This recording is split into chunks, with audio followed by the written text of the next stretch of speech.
Chapter 9. The Light upon the Moor. Second Report of Dr. Watson. Baskerville Hall, October 15th.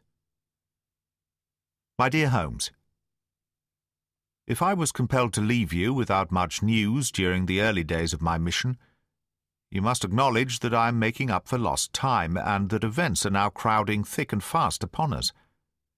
In my last report I ended upon my top note with Barrymore at the window, and now I have quite a budget already which will, unless I am much mistaken, considerably surprise you.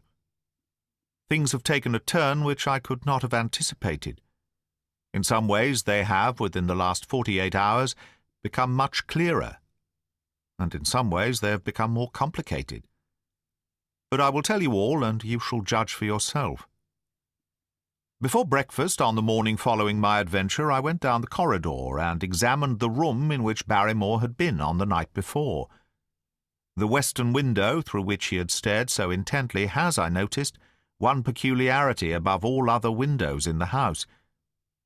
It commands the nearest outlook onto the moor. There is an opening between two trees which enables one, from this point of view, to look right down upon it, while from all the other windows it is only a distant glimpse which can be obtained. It follows, therefore, that Barrymore, since only this window would serve the purpose, must have been looking out for something or somebody upon the moor. The night was very dark, so that I can hardly imagine how he could have hoped to see anyone. It had struck me that it was possible that some love intrigue was on foot. That would have accounted for his stealthy movements, and also for the uneasiness of his wife. The man is a striking-looking fellow, very well equipped to steal the heart of a country girl, so that this theory seemed to have something to support it. That opening of the door which I had heard after I had returned to my room might mean that he had gone out to keep some clandestine appointment. So I reasoned with myself in the morning, and I tell you the direction of my suspicions, however much the result may have shown that they were unfounded. But whatever the true explanation of Barrymore's movements might be, I felt that the responsibility of keeping them to myself until I could explain them was more than I could bear. I had an interview with the baronet in his study after breakfast, and I told him all that I had seen. He was less surprised than I had expected. "I knew that Barrymore walked about nights, and I had a mind to speak to him about it," said he. "2 or 3 times I have heard his steps in the passage, coming and going, just about the hour you name." "Perhaps then he pays a visit every night to that particular window," I suggested. "Perhaps he does. If so, we should be able to shadow him and see what it is that he is after. I wonder what your friend Holmes would do if he were here." "I believe that he would do exactly what you now suggest," said I. "He would follow Barrymore and see what he did. Then we shall do it together." "But surely he would hear us." "The man is rather deaf, and in any case we must take our chance of that. We'll sit up in my room tonight and wait until he passes." Sir Henry rubbed his hands with pleasure, and it was evident that he hailed the adventure as a relief to his somewhat quiet life upon the moor. "The baronet has been in communication with the architect who prepared the plans for Sir Charles, and with a contractor from London, so that we may expect great changes to begin here soon. There have been decorators and furnishers up from Plymouth, and it is evident that our friend has large ideas and means to spare no pains or expense to restore the grandeur of his family. When the house is renovated and refurnished, all that he will need will be a wife to make it complete. Between ourselves, there are pretty clear signs that this will not be wanting if the lady is willing, for I have seldom seen a man more infatuated with a woman than he is with our beautiful neighbour, Miss Stapleton. And yet the course of true love does not run quite as smoothly as one would, under the circumstances, expect. Today, for example, its surface was broken by a very unexpected ripple, which has caused our friend considerable perplexity and annoyance. After the conversation which I have quoted about Barrymore, Sir Henry put on his hat and prepared to go out, As a matter of course, I did the same. "What, are you coming, Watson?" he asked, looking at me in a curious way. "That depends on whether you are going on the moor," said I. "Yes, I am." "Well, you know what my instructions are. I'm sorry to intrude, but you heard how earnestly Holmes insisted that I should not leave you, and especially that you should not go alone upon the moor." Sir Henry put his hand upon my shoulder with a pleasant smile. "My dear fellow," said he, "Holmes, with all his wisdom, did not foresee some things which have happened since I have been on the moor. You understand me? I'm sure that you are the last man in the world who would wish to be a spoil-sport. I must go out alone." It put me in a most awkward position. I was at a loss what to say or what to do, and before I had made up my mind he picked up his cane and was gone. But when I came to think the matter over, my conscience reproached me bitterly for having on any pretext allowed him to go out of my sight. I imagined what my feelings would be if I had to return to you and to confess that some misfortune had occurred through my disregard for your instructions. I assure you my cheeks flushed at the very thought. It might not even now be too late to overtake him, so I set off at once in the direction of Merry Pit House. I hurried along the road at the top of my speed without seeing anything of Sir Henry, until I came to the point where the moor path branches off. There, fearing that perhaps I had come in the wrong direction after all, I mounted a hill from which I could command a view, the same hill which is cut into the dark quarry. Thence I saw him at once. He was on the moor path about a quarter of a mile off, and a lady was by his side who could only be Miss Stapleton. It was clear that there was already an understanding between them, and that they had met by appointment. They were walking slowly along in deep conversation, and I saw her making quick little movements of her hands, as if she were very earnest in what she was saying, while he listened intently and once or twice shook his head in strong dissent.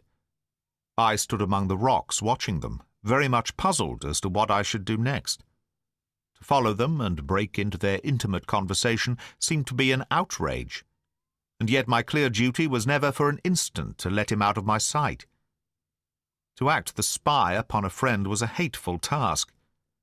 Still, I could see no better course than to observe him from the hill, and to clear my conscience by confessing to him afterwards what I had done.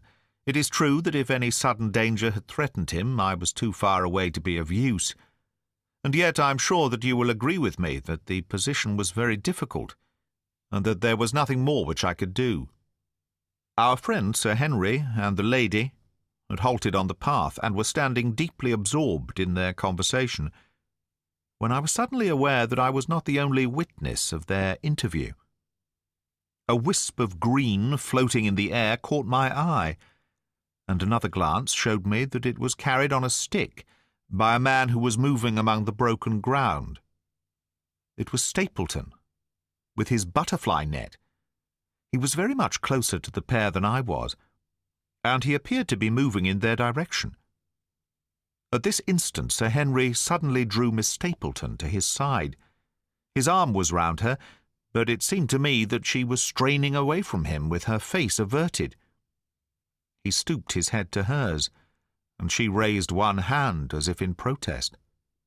Next moment I saw them spring apart and turn hurriedly round. Stapleton was the cause of the interruption. He was running wildly towards them, his absurd net dangling behind him. He gesticulated and almost danced with excitement in front of the lovers.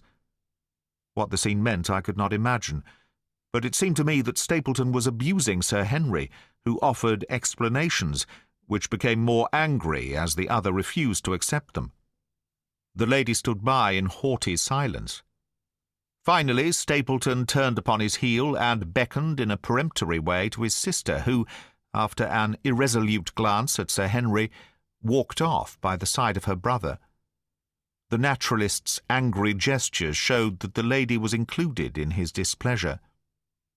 The baronet stood for a minute looking after them, and then he walked slowly back the way that he had come, his head hanging, the very picture of dejection. What all this meant I could not imagine, but I was deeply ashamed to have witnessed so intimate a scene without my friend's knowledge. I ran down the hill, therefore, and met the baronet at the bottom. His face was flushed with anger, and his brows were wrinkled, like one who is at his wits' ends what to do. "Hello, Watson. Where have you dropped from?" said he. "You don't mean to say that you came after me in spite of all?" I explained everything to him, how I had found it impossible to remain behind, how I had followed him, and how I had witnessed all that had occurred. For an instant his eyes blazed at me, but my frankness disarmed his anger, and he broke at last into a rather rueful laugh. "You would have thought the middle of that prairie a fairly safe place for a man to be private," said he. "But by thunder the whole countryside seems to have been out to see me do my wooing, and a mighty poor wooing at that. Where had you engaged a seat?" "I was on that hill." "Quite in the back row, eh?" "But her brother was well up to the front." "Did you see him come out on us?" "Yes, I did." "Did he ever strike you as being crazy, this brother of hers?" "I can't say that he ever did." "I dare say not. I always thought him sane enough until today. But you can take it from me that either he or I ought to be in a straitjacket. What's the matter with me, anyhow? You've lived near me for some weeks, Watson. Tell me straight now, is there anything that would prevent me from making a good husband to a woman that I loved?" "I should say not." "He can't object to my worldly position, so it must be myself that he has this down on." "What has he against me? I never hurt man or woman in my life that I know of, and yet he would not so much as let me touch the tips of her fingers." "Did he say so?" "That and a deal more. I tell you, Watson, I've only known her these few weeks, but from the first I just felt that she was made for me, and she, too. She was happy when she was with me, and that I'll swear. There's a light in a woman's eyes that speaks louder than words. But he has never let us get together, and it was only today for the first time that I saw a chance of having a few words with her alone. She was glad to meet me, but when she did, it was not love that she would talk about, and she wouldn't have let me talk about it either if she could have stopped it. She kept coming back to it that this was a place of danger, and that she would never be happy until I had left it. I told her that since I had seen her, I was in no hurry to leave it, and that if she really wanted me to go, the only way to work it was for her to arrange to go with me. With that I offered in as many words to marry her, but before she could answer, down came this brother of hers, running at us with a face on him like a madman. He was just white with rage, and those light eyes of his were blazing with fury. What was I doing with the lady? How dared I offer her attentions which were distasteful to her? Did I think that because I was a baronet I could do what I liked? If he had not been her brother, I should have known better how to answer him. As it was, I told him that my feelings towards his sister were such as I was not ashamed of, and that I hoped that she might honor me by becoming my wife. That seemed to make the matter no better. So then I lost my temper, too, and I answered him rather more hotly than I should, perhaps, considering that she was standing by. So it ended by his going off with her, as you saw. And here I am, as badly puzzled a man as any in this county. Just tell me what it all means, Watson, and I'll owe you more than ever I can hope to pay." I tried one or two explanations, but indeed I was completely puzzled myself. Our friend's title, his fortune, his age, his character, and his appearance are all in his favour, and I know nothing against him, unless it be this dark fate which runs in his family. That his advances should be rejected so brusquely without any reference to the lady's own wishes, and that the lady should accept the situation without protest, is very amazing. However, our conjectures were set at rest by a visit from Stapleton himself that very afternoon. He had come to offer apologies for his rudeness of the morning, and after a long private interview with Sir Henry in his study, the upshot of their conversation was that the breach is quite healed, and that we are to dine at Merrypit House next Friday, as a sign of it. "I don't say now that he isn't a crazy man," said Sir Henry. "I can't forget the look in his eyes when he ran at me this morning. But I must allow that no man could make a more handsome apology than he has done. Did he give any explanation of his conduct? His sister is everything in his life, he says. That is natural enough. And I'm glad that he should understand her value. They've always been together, and according to his account, he has been a very lonely man, with only her as a companion, so that the thought of losing her was really terrible to him.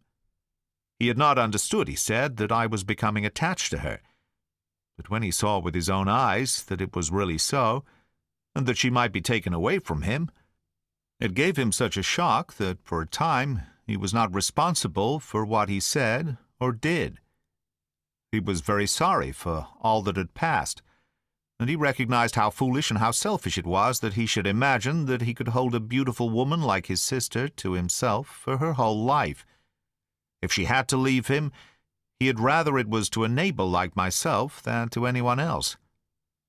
But in any case it was a blow to him, and it would take him some time before he could prepare himself to meet it.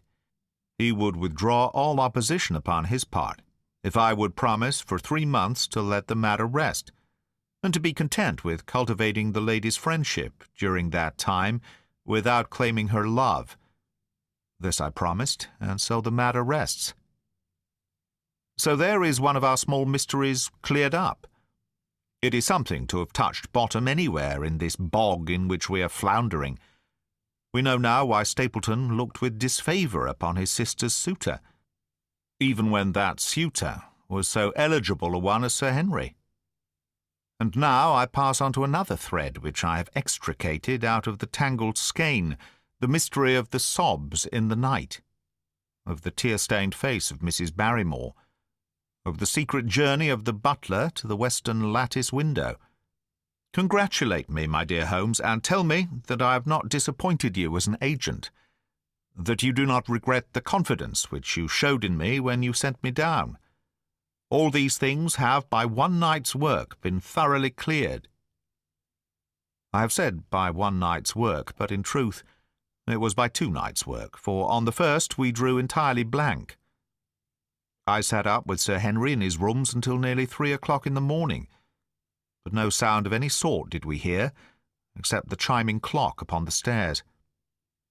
It was a most melancholy vigil, and ended by each of us falling asleep in our chairs. Fortunately, we were not discouraged, and we determined to try again. The next night we lowered the lamp and sat smoking cigarettes without making the least sound. It was incredible how slowly the hours crawled by, and yet we were helped through it by the same sort of patient interest which the hunter must feel as he watches the trap into which he hopes the game may wander. 1 struck, and 2, and we had almost for the second time given it up in despair, when in an instant we both sat bolt upright in our chairs with all our weary senses keenly on the alert once more. We had heard the creak of a step in the passage.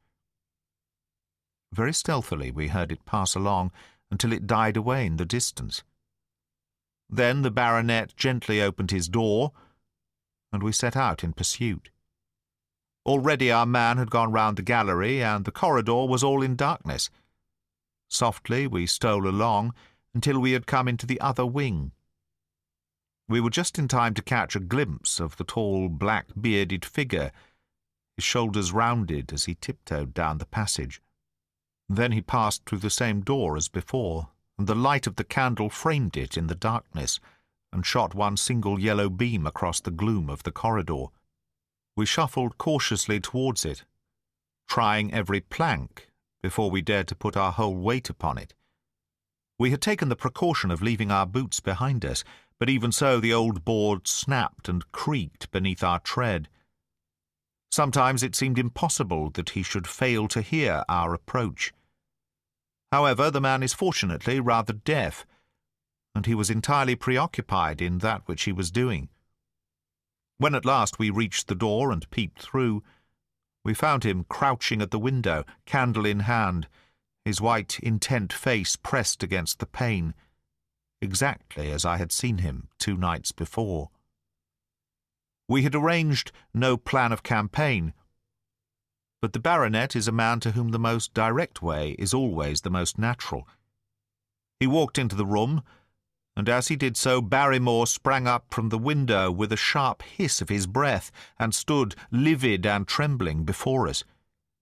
His dark eyes, glaring out of the white mask of his face, were full of horror and astonishment as he gazed from Sir Henry to me. "What are you doing here, Barrymore?" "Nothing, sir." His agitation was so great that he could hardly speak, and the shadows sprang up and down from the shaking of his candle. "That was the window, sir. I go round at night to see that they are fastened." "On the second floor?" "Yes, sir, all the windows." "Look here, Barrymore," said Sir Henry sternly.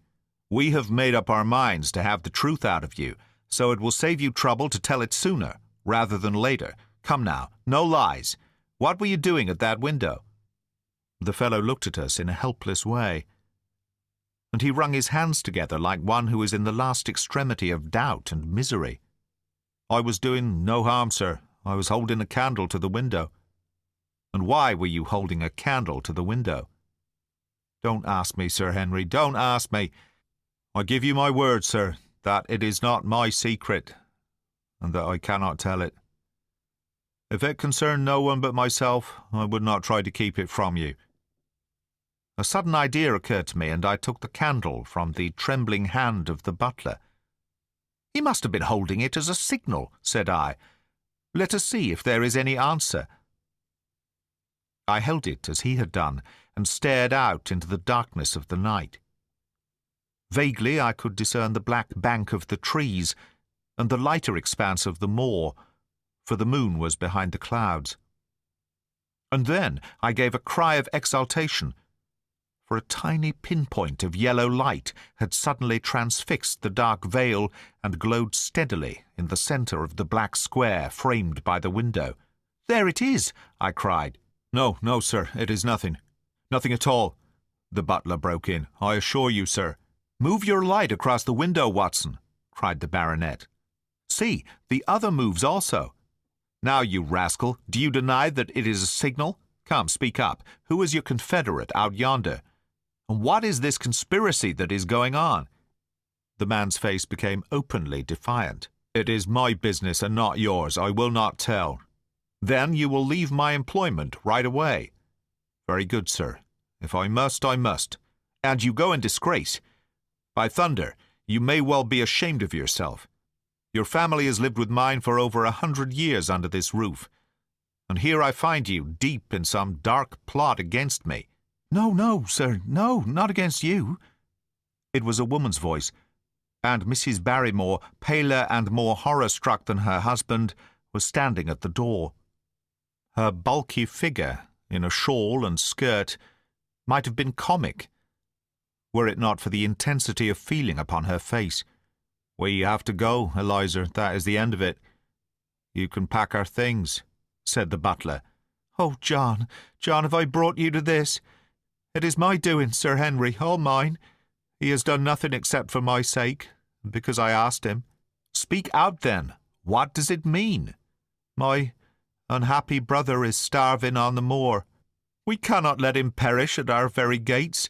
The light is a signal to him that food is ready for him, and his light out yonder is to show the spot to which to bring it." "Then your brother is—" "The escaped convict, sir. Selden, the criminal." "That's the truth, sir," said Barrymore. "I said that it was not my secret, and that I could not tell it to you. But now you have heard it, and you will see that if there was a plot, it was not a plot against you." This then was the explanation of the stealthy expeditions at night, and the light at the window.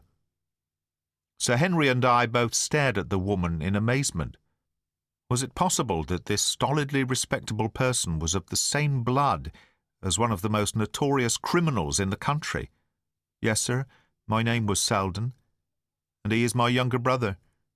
We humoured him too much when he was a lad, and gave him his own way in everything, until he came to think that the world was made for his pleasure, and that he could do what he liked in it. Then, as he grew older, he met wicked companions, and the devil entered into him until he broke my mother's heart and dragged our name in the dirt. From crime to crime he sank lower and lower, until it is only the mercy of God which has snatched him from the scaffold.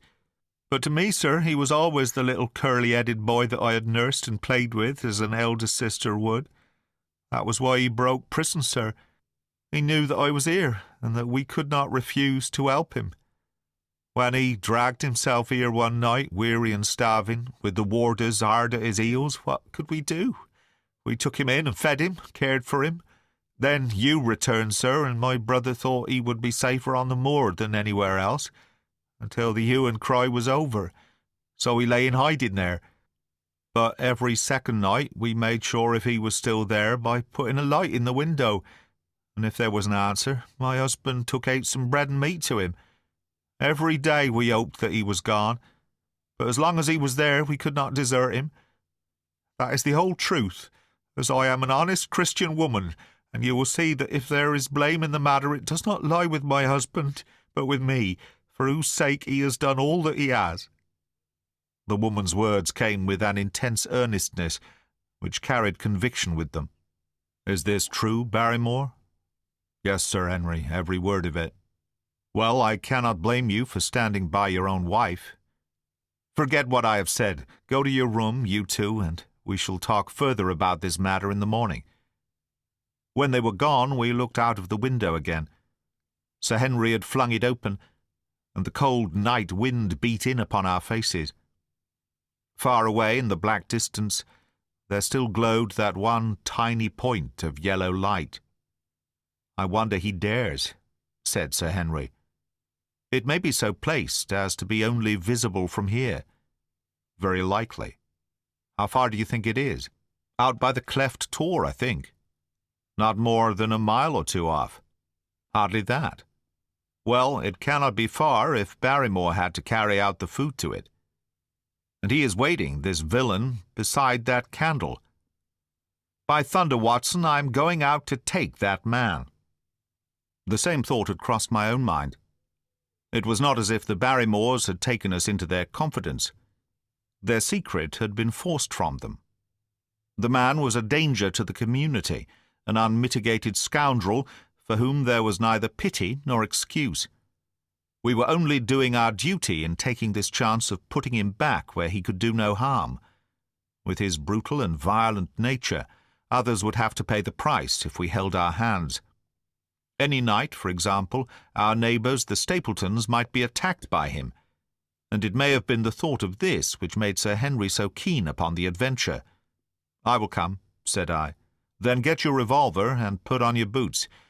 The sooner we start, the better, as the fellow may put out his light and be off." In 5 minutes we were outside the door, starting upon our expedition. We hurried through the dark shrubbery amid the dull moaning of the autumn wind and the rustle of the falling leaves. The night air was heavy with the smell of damp and decay. Now and again the moon peeped out for an instant, but clouds were driving over the face of the sky. And just as we came out on the moor, a thin rain began to fall. The light still burned steadily in front. "Are you armed?" I asked. "I have a hunting crop." "We must close in on him rapidly, for he is said to be a desperate fellow. We shall take him by surprise and have him at our mercy before he can resist.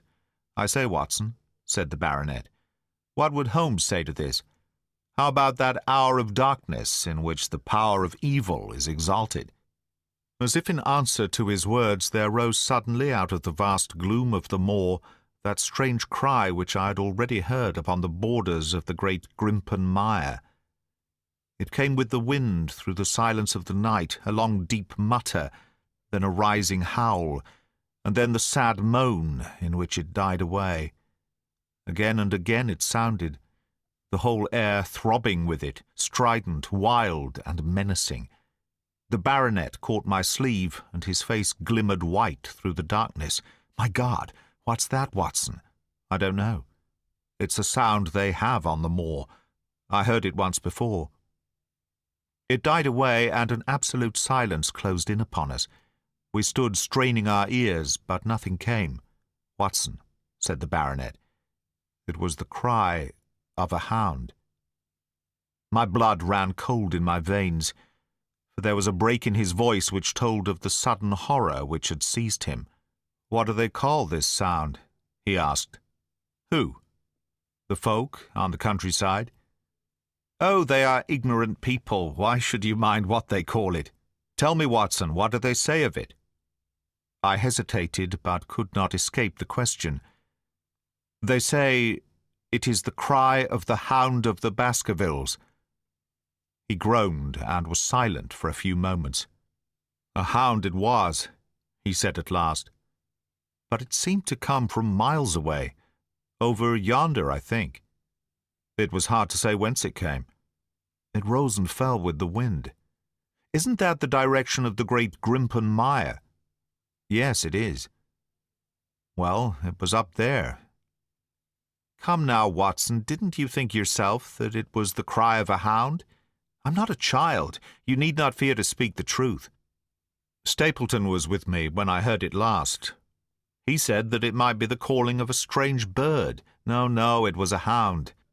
My God, can there be some truth in all these stories? Is it possible that I am really in danger from so dark a cause?"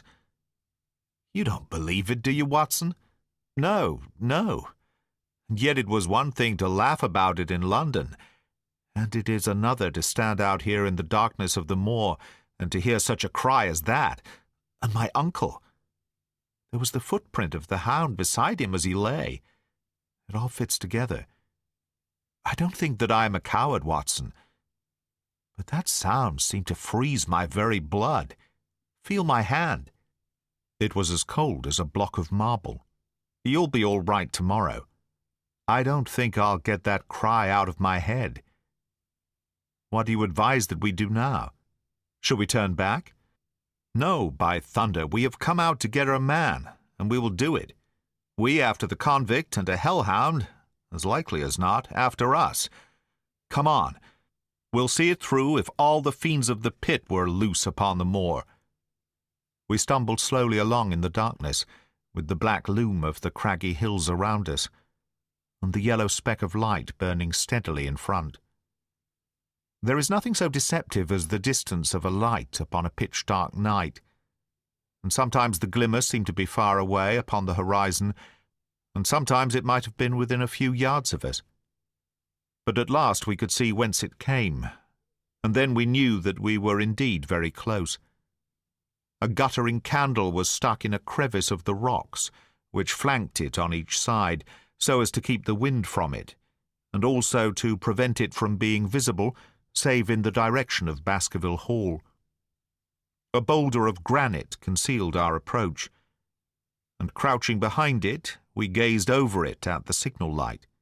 It was strange to see this single candle burning there in the middle of the moor, with no sign of life near it, just the one straight yellow flame, and the gleam of the rock on each side of it. "What shall we do now?" whispered Sir Henry. "Wait here. He must be near his light. Let us see if we can get a glimpse of him." The words were hardly out of my mouth when we both saw him. Over the rocks, in the crevice of which the candle burned, there was thrust out an evil yellow face, a terrible animal face, all seamed and scored with vile passions, foul with mire, with a bristling beard and hung with matted hair. It might well have belonged to one of those old savages who dwelt in the burrows on the hillsides. The light beneath him was reflected in his small, cunning eyes, which peered fiercely to right and left through the darkness, like a crafty and savage animal who has heard the steps of the hunters. Something had evidently aroused his suspicions. It may have been that Barrymore had some private signal which we had neglected to give, or the fellow may have had some other reason for thinking that all was not well. But I could read his fears upon his wicked face. Any instant he might dash out the light and vanish in the darkness. I sprang forward, therefore, and Sir Henry did the same. At the same moment the convict screamed out a curse at us, and hurled a rock, which splintered up against the boulder which had sheltered us. I caught one glimpse of his short, squat, strongly built figure as he sprang to his feet and turned to run. At the same moment, by a lucky chance, the moon broke through the clouds. We rushed over the brow of the hill, and there was our man running with great speed down the other side, springing over the stones in his way with the activity of a mountain goat. A lucky long shot of my revolver might have crippled him, but I had brought it only to defend myself if attacked, and not to shoot an unarmed man who was running away. We were both swift runners and in fairly good training, but we soon found that we had no chance of overtaking him. We saw him for a long time in the moonlight, until he was only a small speck moving swiftly among the boulders upon the side of a distant hill. We ran and ran until we were completely blown, but the space between us grew ever wider. Finally we stopped and sat panting on 2 rocks, while we watched him disappearing in the distance. And it was at this moment that there occurred a most strange and unexpected thing. We had risen from our rocks and were turning to go home, having abandoned the hopeless chase. The moon was low upon the right, and the jagged pinnacle of a granite tor stood up against the lower curve of its silver disk. There, outlined as black as an ebony statue on that shining background, I saw the figure of a man upon the tor. Do not think that it was a delusion, Holmes. I assure you that I have never in my life seen anything more clearly. As far as I could judge, the figure was that of a tall, thin man. He stood with his legs a little separated, his arms folded, his head bowed, as if he were brooding over that enormous wilderness of peat and granite which lay before him. He might have been the very spirit of that terrible place. It was not the convict.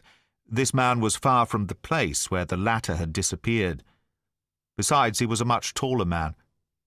With a cry of surprise, I pointed him out to the baronet, but in the instant during which I had turned to grasp his arm, the man was gone.